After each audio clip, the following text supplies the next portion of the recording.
El Banco Central de la República Argentina fue creado hace exactamente 90 años. Entonces me pareció que acá en Academia y Sociedad era oportuno tener una conversación con alguien que fue en su momento protagonista, Martín Lagos, 2 veces vicepresidente del Banco Central. Sí. Vamos a hablar de todo ese tipo de cosas. Pero, charlando hace un instante, surgió el tema de que Martín escribió un par de libros sobre Liach, recientemente fallecido. Entonces empezá rápidamente con un testimonio. No, yo quería recordar, Juan Liach falleció hace exactamente un mes hoy, el 20 de abril, y con él en realidad fuimos coautores de un par de libros sobre la historia argentina, la historia económica, en los años 2011 y 2015, pero tengo una relación de amistad con él que viene de fin de los años 80. Compartimos esta llamada beca Eisenhower. En fin, para mí lo apreciaba mucho y sufrí mucho su pérdida y bueno, aprovecho este momento para recordarlo. Sí, Creo que muy además bien. fue el presidente de la... Bueno, no, pero además era un héroe. ¿Por qué? Porque cuando le eligieron presidente, ¿sabe cómo fue la cosa? No. Todos los demás dimos un paso para atrás. Y él estaba distraído, se quedó donde estaba, presidente. Y le puso el pecho hasta que, bueno, por razones de salud, el último año Bueno, se hizo cargo, Reinaldo Colomé a cargo de la presidencia. Y como vos decís, falleció un par de días antes de terminar el mandato y ahora la presidencia está en manos de Hilder Ahumada, a quien le mandamos un fuerte abrazo. sí. Bien, decí lo que quieras en 5 minutos, después te interrumpo. No, sobre el Banco Central, bueno, el Banco Central de Argentina cumple 90 años, Sí. pero el de Suecia tiene 357, el de Inglaterra creo que tiene 330, el de Suiza 120, el de Estados Unidos 112, o sea que hay unos cuantos casos de experiencia y cuando se ha hablado de cerrarlo, a mí me hace gracia porque en realidad yo al principio digo, bueno, es una broma, después uno lo entiende como una promesa electoral.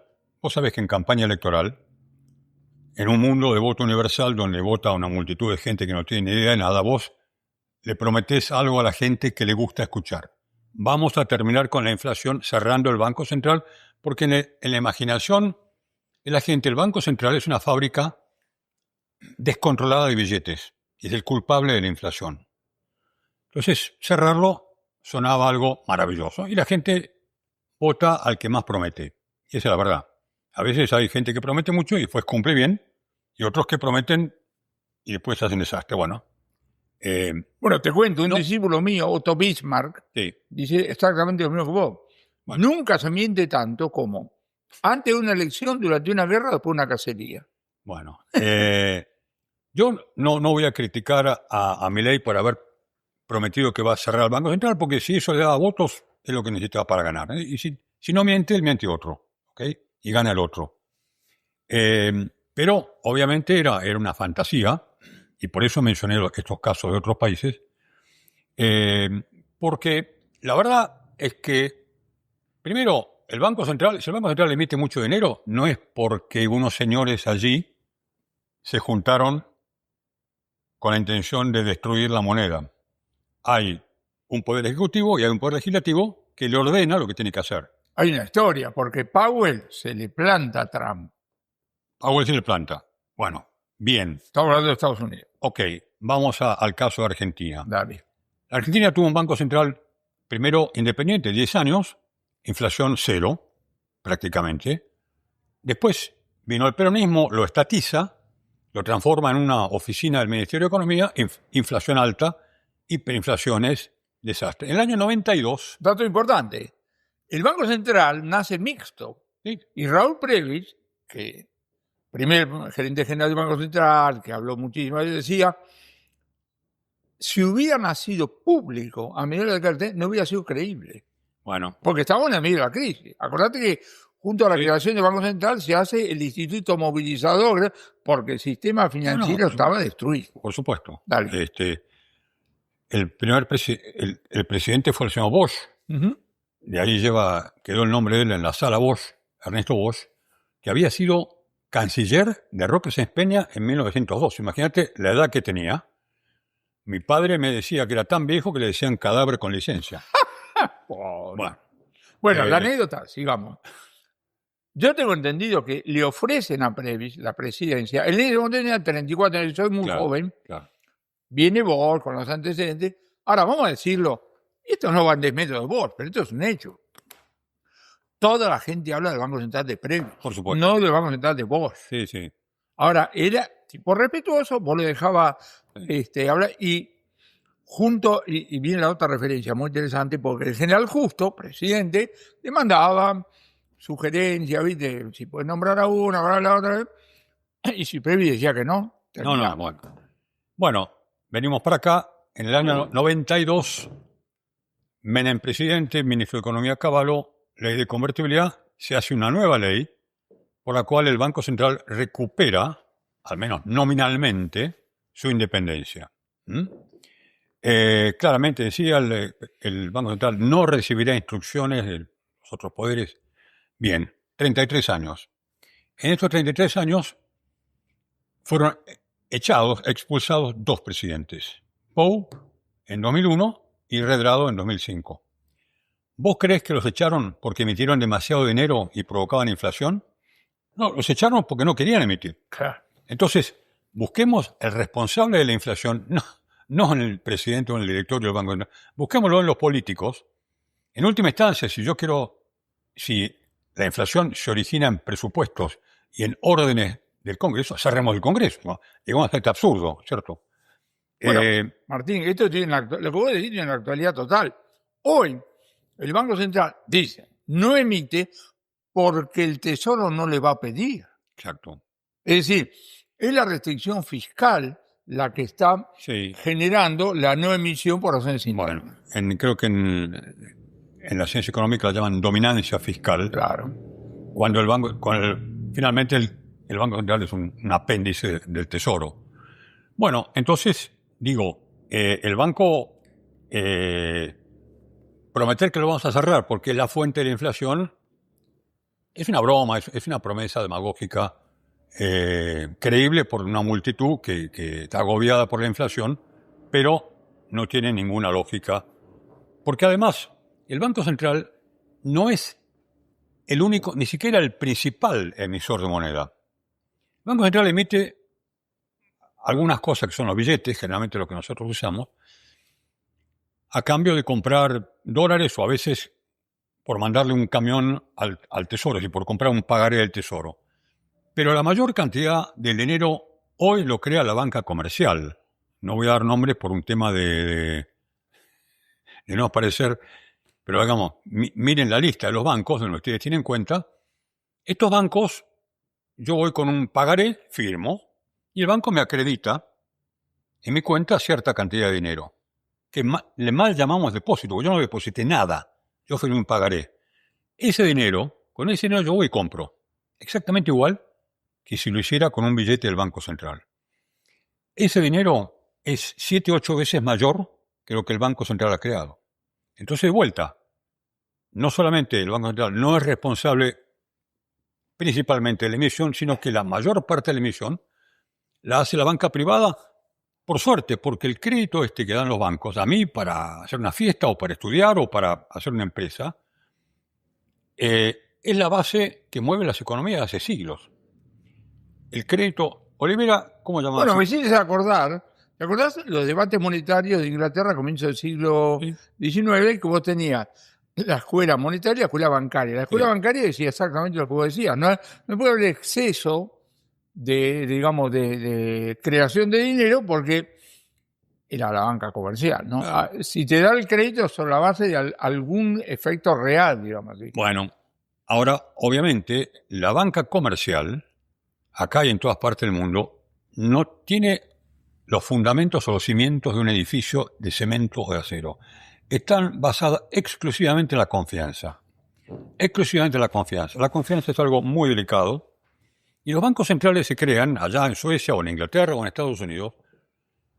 En realidad hay un primer fin que es, bueno, el dinero del Banco Central tiene, a diferencia del dinero emitido por el Banco X, el poder cancelatorio de pago. Es decir, una persona a quien yo le debo plata, si no le gusta una transferencia o un cheque, me puede decir tráigame los billetes. Y los billetes está obligado a aceptarlos. Curso legal. Esa función, vos fíjate qué poco interesa. La gente acepta hoy una transferencia del banco A al banco B, basta que esté nominada en dinero. Esto del poder cancelatorio ha dejado de ser algo importante. Pero los bancos centrales tienen una segunda función, que es, yo lo resumiría en 3 palabras, vigilar la confianza. Un banco comercial puede hacer desastres, puede darle créditos a vos, ¿no es cierto? Que sos una persona insolvente, y de ahí... Es lo que me vengo a enterar, ¿no? De ahí, el banquero es angurriento, le presta a su primo, presta a largo plazo cuando tiene plata, tiene pasivos a muy corto plazo. Es un negocio de deuda. Es decir, el banquero generalmente tiene muy poquito capital. Vos en una compañía comercial tiene capital 100 y deuda 20. El banco tiene capital 10 y deuda 100. Entonces, la misión principal de un banco central, en tanto supervisor, es vigilar que los bancos comerciales sean solventes y confiables. Una vez que, por supuesto que es un desafío, acá tenemos, déjame retroceder a Estados Unidos unos años. Un día los banqueros norteamericanos encontraron que era un gran negocio darle préstamos hipotecarios a gente que no tenía las condiciones que normalmente se le exige a un deudor hipotecario. ¿Por qué? Bueno, porque mirá, después la hipoteca la empaquetamos en un fideicomiso y la vendemos, y además los modelos de riesgo. Bueno, como la tasa de interés además era 1 o 2% por año, la hipoteca parecía algo maravilloso. Fíjate vos que fue una complicidad espontánea del lado académico, modelos de riesgo cero, sí, con jodas de los gerentes. No, y los reguladores, porque el sistema norteamericano tiene 3 reguladores distintos, pero tomemos uno de ellos, que es la OCC, la Oficina de Control de la Moneda. Los mismos gobernadores le decían a Washington, están dando créditos a gente que no los va a poder pagar. Y pedían intervenir. Y de Washington le decían, este tema sabemos nosotros. Vos no te metas. Tengo el artículo donde consta esta denuncia. El presidente era el señor Bush hijo, era muy popular también. Por eso digo, estas tonterías las hacen los conservadores, los demócratas, los socialistas. Era muy agradable. Bush ganó su reelección gracias a esta broma. Un día, un señor empezó a que no pudo pagar su hipoteca. 2, 3, 4, 5, 6, las casas empezaron a bajar de precio y tuvimos una crisis machaza, la crisis más grave, bancaria, y la recesión más grave desde 1930. ¿Por qué? Por una falla de la supervisión. Los mismos señores, y esto lo digo fuerte, que venían a la Argentina en la década del 90, con el dedo levantado a decirnos tienen que hacer esto y esto y esto, no lo hicieron en su país. ¿Ok? Entonces, digo, está bien, vos podés decir, si no hubiera Banco Central, los bancos se hubieran fundido, la gente hubiera estado echada de las casas, pero si tuvimos una recesión con un Banco Central que puso plata, porque cuando la gente se asusta, saca plata y la gente quiere plata, y no quiere plata para gastarla, la quiere para reemplazar, saca el plazo fijo y se queda con billetes. O sea, vos por ahí ves que la base monetaria voló, pero resulta que la plata está en la casa, en los colchones. Cuando vuelve la confianza... Nosotros en la facultad le explicamos que la función consumo depende del ingreso, la cantidad de dinero. Ahora, en época de incertidumbre, el gobierno le da plata a la gente y la gente atesora. Atesora. Lógico. Después, cuando vuelve la confianza, vuelve el dinero y se reconstruye. Yo te digo, en la facultad, y esto lo repito a veces a los alumnos, a mí me enseñaban, bueno, lo importante es que la cantidad de dinero crezca X%, que acomode el crecimiento de la economía real, la velocidad de circulación. No me enseñaban que abajo de ese dinero hay créditos a personas, a empresas, a familias, hay tarjetas de crédito. O sea, hay una masa de crédito sobre el cual el banco apoya su dinero. Y cuando falla ese control, como las hipotecas subprime, es cuando empiezan los problemas. Entonces, la función de supervisión del Banco Central hoy en día es más importante que el control de la emisión. Primero porque el mismo Banco Central puede en algún momento frenar o acelerar la creación de crédito en los bancos privados, con los encajes, hay un montón de instrumentos.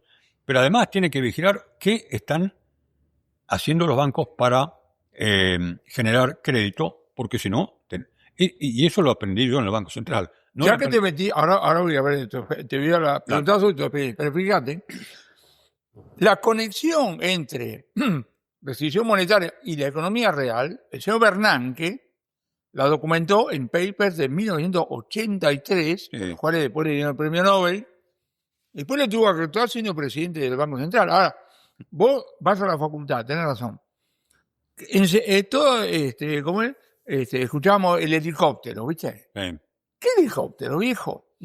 La creación de dinero tiene nombre, apellido, tiene canales directos, se meten con el crédito y tiene efectos reales, ¿no? A mí el que me gusta siempre citar, y que vos lo conocés muy bien porque no conozco, dije que sos insolvente, pero voy a decir una cosa a favor. Menos mal.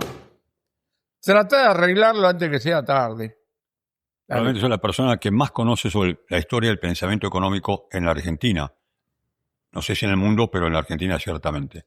Y yo cito al economista Hyman Minsky. Sí. No sé si es Hyman o Hyman, pero bueno, no importa. Un norteamericano, pero de origen ruso, que mirando esto escribió una cosa que le llama la hipótesis de la fragilidad financiera. Y dice, a medida que el ciclo avanza, el riesgo de los bancos va creciendo. Porque los bancos se entusiasman con ciertos sectores más riesgosos, aparecen justamente como el negocio es prestar plata. Hay un viejo dicho que dice que el banco solamente le presta plata al que no la necesita, ¿no? Está bien, eso dicho de alguna manera si el deudor tiene garantías o no, pero el negocio del banco es prestar plata. Y por lo tanto, la tentación del banquero de prestarle al cliente riesgoso es alta porque es el que le paga más tasa de interés. Entonces su ganancia va a ser mayor. El riesgo contra rentabilidad se va debilitando la estructura de riesgo del banco. En un momento dado, un banco, uno solo, colapsa. Y si ahí no hay una red de contención, un banco central que le puede prestar plata a ese banquero en tanto y cuanto a lo mejor sus activos no son tan malos y es víctima de un rumor, entramos en problemas. Porque cuando un banco contagia a los demás y el sistema empieza a colapsar, lo que colapsa es el crédito. Y cuando colapsa el crédito, a vos que sos un almacenero, viene el banco y te dice, cancelame el crédito mañana porque yo tengo que devolver la plata a mis depositantes. ¿Y vos qué haces? Tenés que salir a liquidar la mercadería bajando precios. Entonces, recesión, deflación.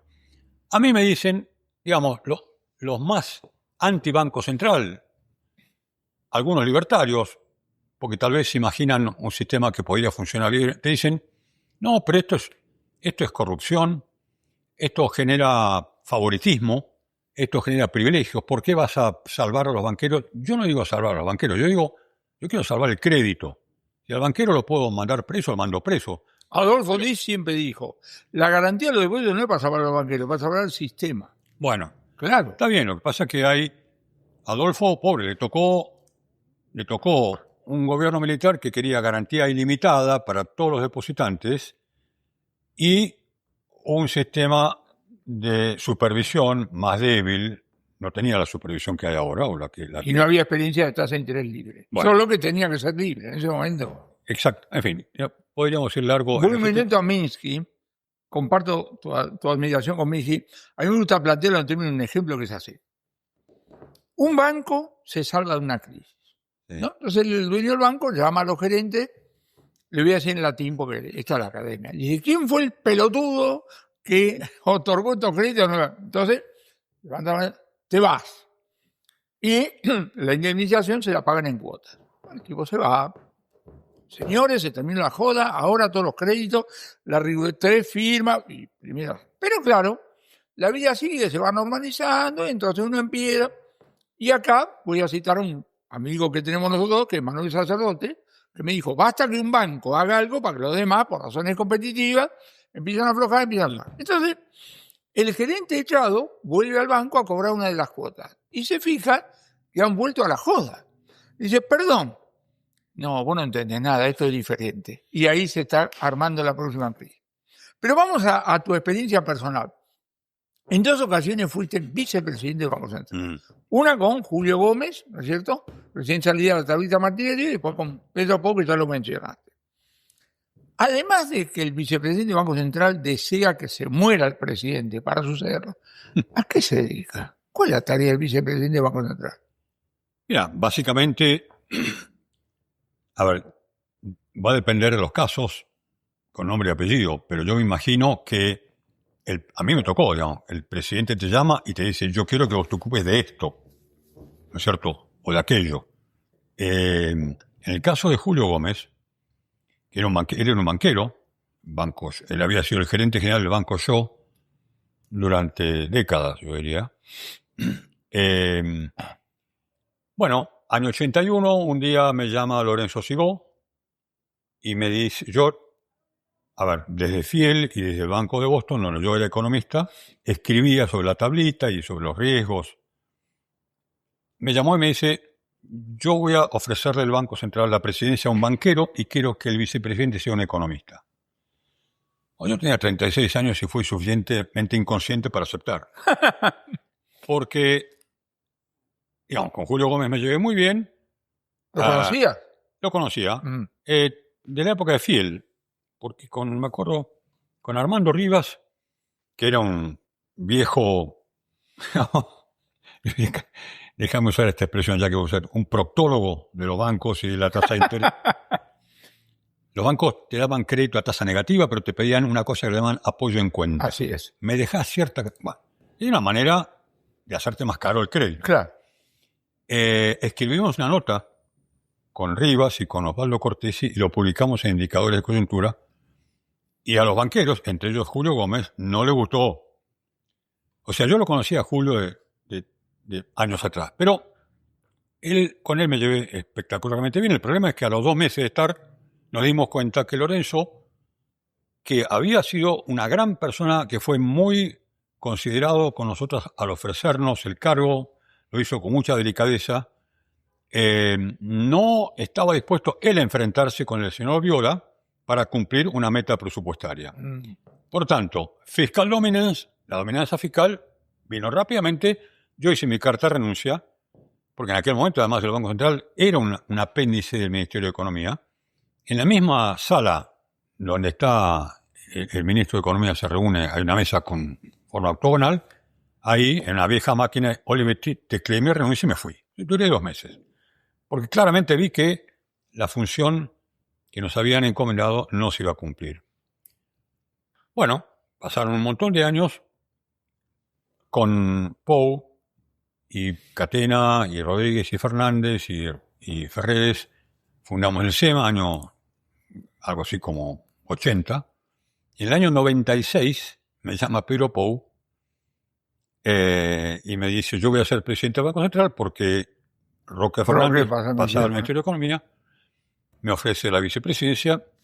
Me sorprendió un poco porque yo realmente a Pou hacía mucho que no lo veía, pero era otro Banco Central. Y yo conocía la ley, conocía lo que pensaba Pou, lo que se estaba haciendo y lo que se pensaba hacer. Y ahí sí tuve una experiencia de 5 años, que más allá de que terminás con juicios en Comodoro Pi, hasta el año 2015 tuve mi casa embargada y cosas de ese estilo, no me arrepiento, digamos, lo que uno aprende, la experiencia que tenés de conocer banqueros, buenos, malos, medianos, la experiencia que tenés de conocer banqueros de todo el mundo, en Basilea. En aquel momento no existía el Banco Central Europeo, de manera que ahí estaba el Deutsche Bank, el Bundesbank, la Banque de France, la Banca de Italia. Le voy a contar una pequeña anécdota de la Banca de Italia porque es graciosa. Un problema que hay es cómo nombrar los directores, quién lo decide, después cómo se van. Acá, bueno, hay toda una historia. Hace falta un acuerdo del Senado, no sirve para mucho, pero esta es esa norma. Bueno, en Italia, la Banca de Italia, el directorio iba eligiendo a sus reemplazantes. En estos bancos, la mayoría de los directores eran funcionarios de la línea, que tenían larga experiencia en la función.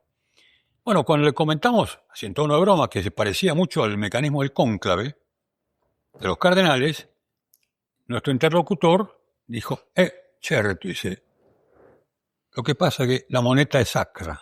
Claro. La moneda es sacra y por lo tanto estaba en mano, y eso que la lira no era la moneda más sólida de Europa, pero era lo suficientemente sólida como para que los italianos no salieran corriendo a usar marcos o a usar dólares. Entonces, fue una experiencia muy rica para mí. Aprendí un montón. Aprendí en Fiel. Yo aprendí mucho más de banca trabajando en Fiel o en Banco Boston o en Banco Central que lo que había aprendido en la facultad, porque no hay duda que de golpe ves lo limitado que es lo que te enseñan. Siempre digo la sabiduría de Olivera, que a esta materia le llamaba dinero, crédito y banco. Después le pusieron teoría monetaria. Dinero empieza, porque además secuencialmente comienza el dinero, comienza el crédito y luego vienen los bancos, que de alguna manera sintetizan las dos. Bueno, eso lo aprendés trabajando. Y bueno, fue una buena experiencia. Lamentablemente a Pou lo sacan en abril de 2001, y digo abril porque muchas veces la gente lo confunde con la crisis de 2001. La crisis comienza cuando a Pou lo echan. Yo me fui al día siguiente que lo echaron a Pou. Te pidieron que te quedaras. Sí. Dijiste, me voy. Voy a decir voy a recordar. Mucha gente decía quédate porque A, porque B. Banqueros, funcionarios. Yo te llamé a vos. Y vos me dijiste, mandarlos a no. puntos suspensivos. ¿En serio? Sí. Vos. La única persona que me dijo, andate, fuiste vos. De alguna manera, no sé si intuías lo que venía o... Bueno, No. Ahora yo te voy a complementar con eso. Bueno, yo fui, escribí mi carta de renuncia, le dije a De la Rúa que para mí era un disparate lo que estaba haciendo con Pou. Pensé que me iban a rechazar los términos de la renuncia, pero ni siquiera ese gusto me dieron. Me la aceptaron y me fui a mi casa. Pero bueno, falleció unos años después y pasó lo que pasó. Vino una catástrofe que la grabaron después en 2002, cuando vino el gobierno de vuelta del peronismo. Pero bueno, vos... No, yo voy a decir lo siguiente. Yo no voy a cometer la osadía de decir que si Pedro Pou no lo hubieran echado, capaz que no teníamos la salida no era el corralito, pero que ciertamente complicó las cosas, efectivamente. Y acá, lo voy a contar porque, digo, es público. Cavallo tiene una pelea con Pou, por razones que no sé cuáles son. No sé cuáles son. Pero ciertamente empujó y la salida, para mi gusto, fue dramática. Y tuve oportunidad de decirlo con él, así que lo puedo decir ahora. Le digo, te estás equivocando, pero bueno, está bien. Pero fue una cosa verdaderamente, digamos, dramática. Había una comisión, ¿te acuerdas que había una comisión? Es más, yo tuve una conversación con Baglini, el senador, un tipo muy respetable, porque Baglini estaba muy a favor de echarlo a Pou. Le digo, pero ¿te parece que Sí. Bueno, no sé cómo fue la argumentación. Ciertamente que en épocas complicadas, bueno, fue parte, digamos, de la complicación. Sí, esto es una secuencia complicada. A ver, se va Menem, digamos así, que era un presidente con 1000 defectos, pero por lo menos, digamos, generaba confianza. Le prestaban plata. A vos te prestan plata, puede ser malo, pero de golpe viene De la Rúa. De la Rúa, una persona que no tenía el instinto, primero era la cabeza de una coalición complicada, y no tenía tal vez el temperamento o el carácter que hacía falta para enfrentar una situación que tampoco era tan terrible. La Argentina tenía una deuda que era el 50% del PBI, venía de una recesión por la crisis rusa de 2008 y toda esa historia, del año 98, pero un presidente y un timonel hubieran sacado esa crisis. No lo dejaron trabajar a Machenia. Yo creo que Machenia hizo un buen trabajo. Lo llaman a Cavallo, pensando que Cavallo tenía la varita mágica, pero En el medio tuviste López Murphy, 12, Sí, y después 12 teníamos días. Cavallo, sí. Viene Cavallo, tal vez lo nombró de la Rúa pensando que Cavallo le iba a resolver los problemas, que él tenía por su carácter. Y un ministro de Economía, por más que sea Milton Friedman, si el presidente no es 100%, no va a resolver los problemas. Totalmente de acuerdo. Mira, y vamos subrayando. Y esto, Cavallo, tal vez, No. termino, Cavallo pensó que haciendo algunas cosas con el Banco Central, que Pou no quería, esto se iba a resolver y las cosas se le fueron complicando hasta que pasó lo que pasó. esto no es un tema personal de la Rúa, excelentísima persona. Nunca te había sido presidente. No tenía pasta ejecutiva. Es un ejemplo viviente, falleció, pero digo, del Peter Principle. ¿Viste lo que es, no? El principio de Pedro dice que vos, en las organizaciones, seguís avanzando hasta un nivel por encima de lo que es tu habilidad o capacidad. Con el mayor de los respetos. Si hubiera muerto senador, bueno, hubiera sido. Sí. Y cuando fue intendente de la Ciudad de Buenos Aires, le tocó administrar una jurisdicción que Rica. llena de guita, porque Menem quería que el primer intendente electo fuera peronista, y bueno, ahí está, cosa por el estilo. En ese contexto, como bien decís, cuando vos tenés un presidente dubitativo, no hay ministro de Economía que pueda dar vuelta a eso. Hay también, déjame repasar algunos factores objetivos al margen. Argentina venía con un tipo de cambio fijo durante 10 años.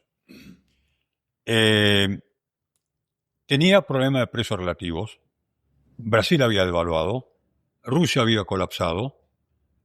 La crisis asiática también. Sí. Las crisis asiáticas las pasamos, dentro de todo las pasamos. Okay. Pero llega a Estados Unidos el señor Bush y llega un secretario del Tesoro industrial, señor, era McNeil, ahora no me acuerdo el nombre exactamente, era el presidente de Alcoa, la compañía de aluminio, que tenía mucha, digamos, resentimiento contra Wall Street y los banqueros. Paul O'Neill, Paul de Pablo O apóstrofe Neil. Paul O'Neill hizo cero por la Argentina en ese momento. El tipo de cambio fijo ya no era popular. Los países flotaban la mayoría y te decían, tipo de cambio fijo no funciona. O sea, se creó un clima afuera de la Argentina que tampoco le hizo las cosas fáciles a De la Rúa. Por eso, y acabaron. Por eso a mí me parece importante, en aras de la justicia, tomar nota de todo. Yo lo escribí en un paper que se llama El Corralito y sus circunstancias, algo así. Porque además, no solamente De la Rúa tenía su carácter, pero la mitad de sus diputados torpedeaban el gobierno, entre ellas Lidita Carrió, que era denunciante crónica, o sea, decía que Pou era... Lidita Carrió llegó a decir, el señor Pou es garante del lavado de dinero en la Argentina. Pues, ¿por qué dijo eso? No sé, porque le mandaron de Estados Unidos a decir que había una investigación sobre la banca offshore, que después no quedó en nada. Entonces, bueno, De la Rúa se enfrentó con ese problema. Bueno, López Murphy le acepta, cuando De la Rúa en domingo en Oliva le dice, aceptá porque si no mañana, como diciendo, vuela el gobierno. Y entonces le dijo, pero ya mismo va buscando mi sucesor y renunciaba todos los días, Ricardo. Después discutimos las medidas, pero en ese contexto se hacía la política económica. Ahora, no, una cosa que dijiste me iba a pasar y me interesa en lo personal. Después de haber pasado por el Banco Central, pasaste por tribunales, Comodoro Pi. ¿De qué me interesa? ¿De qué te acusaban? Hubo dos casos. A mí me tocó, en los 5 años, liquidamos 25 bancos. Ajá. O sea que, si vos dirías motivo por el cual tener conflicto, ahí estaban, ¿cierto? Cuando vos liquidás un banco, te pueden acusar los dueños del banco, o te pueden acusar los inversores que no cobraron, porque hay algunos inversores que no están privilegiados y van a la cola, ¿no? Van a cobrar si sobra algo. En el primer caso, Banco Mayo, digamos así, hubo una denuncia de que el Banco Central había actuado prematuramente o prejuiciosamente. Bueno, tuvimos que ir a declarar, pero el tema rápidamente pasó a un falta de mérito. Falta de mérito quiere decir, no te creo mucho, pero vamos a un cajón. Lo archivo.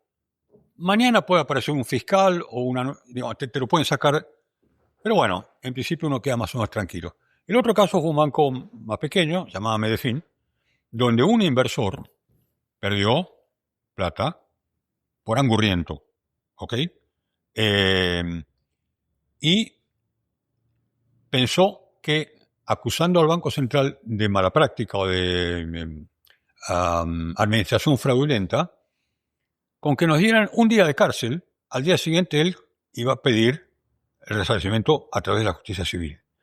Bueno, es notable que otro fiscal tomó la denuncia, avanzó, nos hicieron indagatoria, porque ustedes hicieron esto, porque lo otro, porque la resolución estaba en tal fecha y pasó tal cosa y tal otra. La verdad, ahora, ¿qué pasa? Como acá no había riesgo, no habíamos matado a nadie, digamos, te van pasando de año en año.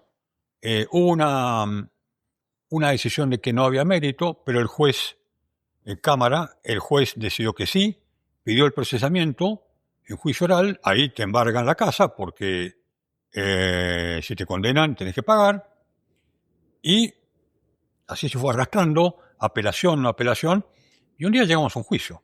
Y en el juicio, después de escuchar nuestro testimonio, los testigos y el señor que nos acusaba, la fiscal que tenía que pedir pena, fiscal Fabiana de León, gran persona, dijo, por supuesto que es un discurso diciendo que los banqueros eran todos malos, hijos de puta, y el Banco Central es medio tonto porque no... Claro. Pero la verdad, dice, yo no encuentro delito. Cuando ella dijo no había delito, el tribunal nos absolvió y terminó esto en 2015. Yo había empezado en el año 91.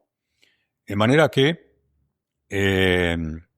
como puedes ver, 2001 a 2015. Pero igual. Bueno. Yo tengo entendido que el Banco Central paga los honorarios de abogados, salvo que sea culpable, pero la mala sangre no te la sacó. Claro, tenías que ir a tribunales cada vez que querés viajar al extranjero, pedir que el juez autorice, después al volver decir acá estoy de vuelta, y el Banco Central te adelanta unos fondos para pagar las defensas, acotado, no cualquier cifra, pero unas cifras razonables. Si te absuelven, eso queda como costo. Si vas preso, tenés que devolver. O sea que desde la celda tenés que generar ingresos para devolver al Banco Central. Ahora, lo estás diciendo... En broma. No en broma, pero medio con sentido deportivo. Pero sufriste, ¿o no? O también. Mira, cuando viene un señor a tu casa de tribunales a mirarla, a ver si vale lo que vale, porque yo tenía que poner una caución o una garantía, no sé cuántos mil... No es agradable. Y además tampoco es agradable cuando en el diario, a veces chiquitito, pero dice procesado el director del Banco Central. Porque procesado, el común de la gente lo asocia con que sos delincuente. Claro. Entonces, cuando nos absolvieron, yo mandé una carta a la Nación, que afortunadamente la publicaron, diciendo, en tal fecha, la Nación puso esto, ahora quiero que digan que fuimos absueltos de culpa y cargo. Bueno, yo te digo, alguna mala sangre te haces. Hay gente que se hace mucha mala sangre, otros menos. Adolfo Díaz tuvo 20 juicios. Jorge Eduardo Bustamante te puede relatar el caso de él, que lo persiguieron. Te haces mucha mala sangre o menos, tal vez porque no sentía que era una cosa... A ver, yo sentía que era muy difícil que me condenaran por ese episodio, entonces es más que un tema burocrático, pero de todas maneras, si tuviera que hacerlo de vuelta, aceptaría el cargo de vuelta hoy. O sea, sabiendo que tenía ese costo, la experiencia de Banco Central para mí fue invalorable.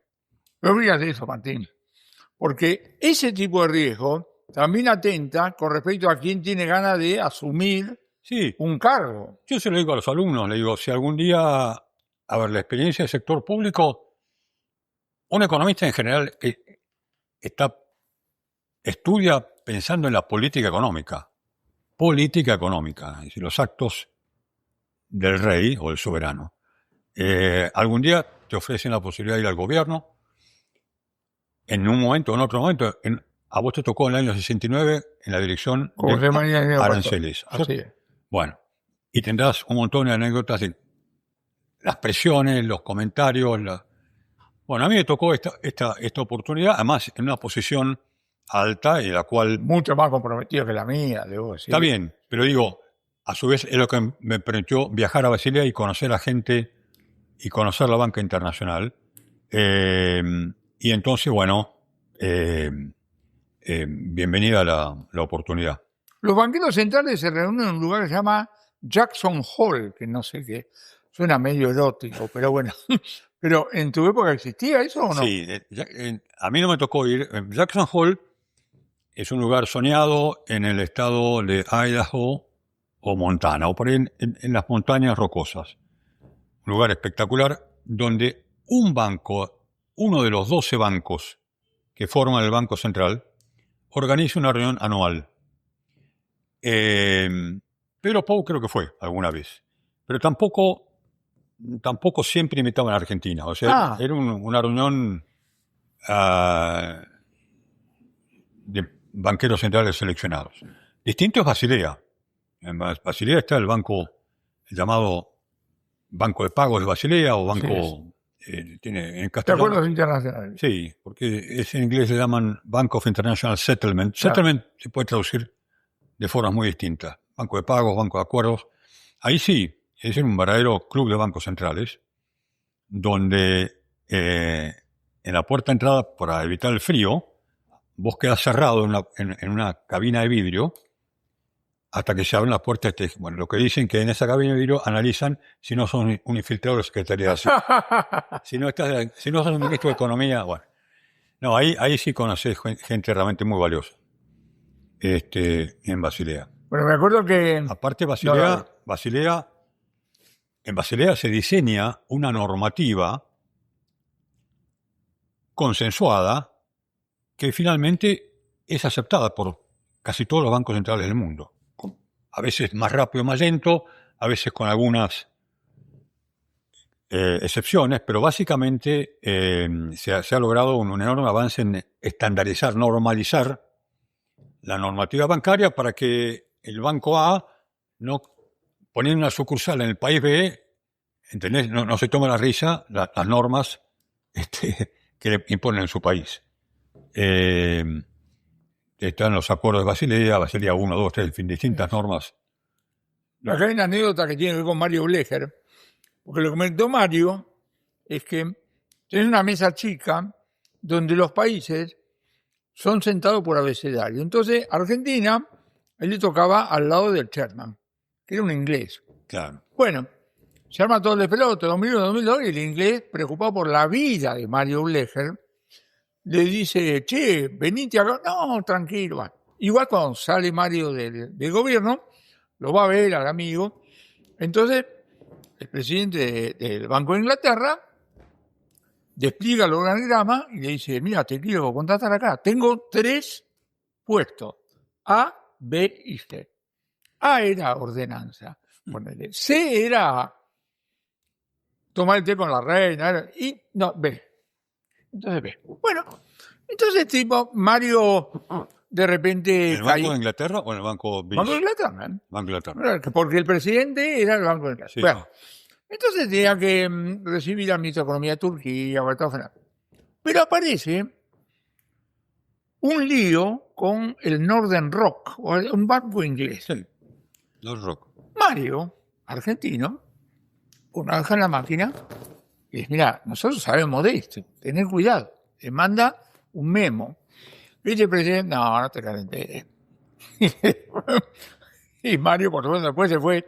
Pero es lo que decimos siempre acá, la anécdota de Fernando Navajas en Oxford en el año 82. Los argentinos no somos más inteligentes que los demás, pero tenemos adentro experiencia que los demás no tienen, lo cual nos da una susceptibilidad, una rapidez que los demás no tienen. Yo siempre recuerdo tu anécdota del hombre que todos los días pasa por un kiosco y compra 2 chocolatines para un nieto, y un día va y compra 20 o 30 porque, bueno, hay una fiesta en su casa Y el kiosquero le vende y está contento porque vendió. En Berlín le vende. Y no pregunta En nada. Argentina le dice, Argentina? usted que sabe que yo no sé. Claro, el tipo antes de darle los 20, prende la radio y dice, este es algo que yo no sé. Sí, es así. Lo cual, fíjate vos, la implicancia, hacer las cosas bien, entre comillas, en un país como esto es más costoso que en otro país. Sí. Si yo pago, él dice algo y la gente dice, bueno, ¿cómo no? Acá Pausini dice algo, bueno, pará. Se termina aterrizando, pero cuesta más. El que tiene toda una literatura o paper desarrollado sobre este tema es Guillermo Calvo. Sí. O sea, lo que es el valor de la credibilidad cuando una medida de política económica es creída en su anuncio y cuando no es creída. Son dos mundos distintos. Fundamental. Fundamental. Guillermo pone la credibilidad en el centro y tiene razón. Dice, Juan Carlos, una misma medida de política económica depende, tiene resultados para un lado y para el otro, pero si te creo o no te creen. Pero qué difícil es recuperar, ¿no? La confianza una vez que se pierde. La Argentina, digamos, yo sigo este debate de dolarización, sí, dolarización, ¿no? Yo diría esto es tema que lo decide la gente, ¿no? Nosotros, hace no sé cuántos años ya la moneda argentina dejó de ser creíble. Aún después de 10 años de convertibilidad, más de la mitad de las cuentas bancarias estaban nominadas en dólares. Y vos decías, ¿por qué? Porque a fin de cuentas habían pasado 10 años y sin embargo la historia dijo tenían razón. ¿Sí? Bueno, en realidad nos embromaron porque después se la especificaron, pero digamos, porque una cosa es dolarización, una cosa es tener dólares, ley Nueva York, y otra cosa es tener un depósito en un banco, ley Argentina. Pero hasta eso mismo te impresiona que un bono, si tiene ley americana, vale más o tiene una tasa de interés menor que tiene ley argentina. Pues te está diciendo lo pobre que es la confianza en la justicia. Los créditos en la Argentina son más caros, entre otras cosas, porque los bancos cuando tienen mora, el banco tiene que salir a cobrar. Primero hay un tema de escala, ¿cierto? Un banco acá tiene un tamaño que es una fracción de lo que es un banco español que da créditos de 30 años con una masa de fondeo barata, ¿no es cierto? Acá el banco presta, el fondeo es pequeño. Cuando va a cobrar el incobrable, lo más probable es que el juez vaya en contra. Y si el crédito es incobrable, ¿quién lo va a pagar? La tasa de interés de los otros. O sea, si vos no me pagas tu crédito, ella va a pagar un interés mayor. De la misma manera que si vivís en una casa de departamento y el cuarto A no paga las expensas, los demás ponen. Bueno, una parte, por eso me acuerdo que en el Banco Central se estudió en lo que se llama el spread, o sea, la diferencia entre la tasa que cobra el banco y la que paga, claro, la parte que es mora y la parte que es el no cobrar porque la justicia no te ayuda.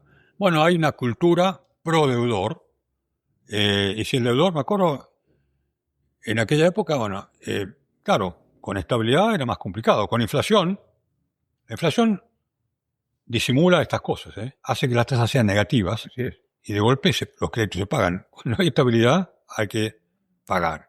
Cuando los bancos se ejecutaban a gente que tenía campo, venía una mujer que decía, yo soy una chacarera pobre. Por supuesto, el 90% de la opinión pública a favor del deudor. Entonces, bueno. Cerrá. Cierro. Los bancos centrales cumplen una función muy importante.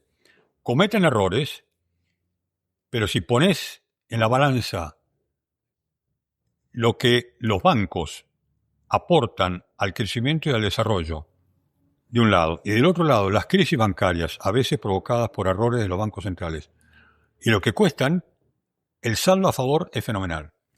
Y por lo tanto no hay razón ni para cerrar el Banco Central, ni para liquidar los bancos, ni para... Acá en la Academia de Ciencias Económicas habíamos pensado en regalarte una medalla de oro de medio kilo, pero estamos en una crisis, te digo, terminal, por lo cual lo único que te voy a dar es la lista de expresidentes del Banco Central que imprimí hoy. En los 90 años de existencia, este es un país que da oportunidades para mucha gente. En 90 años de existencia tenemos 62 expresidentes del Banco Central. Y ese que, como vos dijiste, el primero, vos, estuvo, digamos así, 10 años. Sí, señor. Martín, gracias por venir. Gracias, gracias. hasta el mes que viene, que invitado sorpresa.